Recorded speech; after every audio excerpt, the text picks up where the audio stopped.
Friends, Thalapathy Vijay గారి చివరి cinema అయిన జననాయగన్ విడుదల వాయిదా పడింది.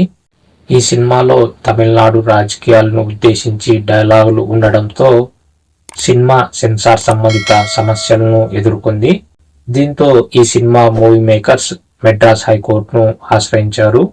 మెడ్రాస్ హైకోర్టు తీర్పును జనవరి 9వ తేదీకు రిజర్వ్ చేసింది. దీంతో ఈ cinema movie makers Jana Nayagan cinema విడుదలను వాయిదా వేశారు ఫ్రెండ్స్. అయితే ఫ్రెండ్స్, ప్రభాస్ గారి రాజాసాబ్ సినిమాకు గట్టి పోటీ ఇస్తుంది అనుకున్న జననాయగన్ సినిమా ఇప్పుడు సంక్రాంతి రేస్లో నుంచి తప్పుకోవడంతో ప్రభాస్ గారి రాజాసాబ్ సినిమాకు కలెక్షన్ల పరంగా ఈ అంశం కలిసి వస్తుంది ఫ్రెండ్స్.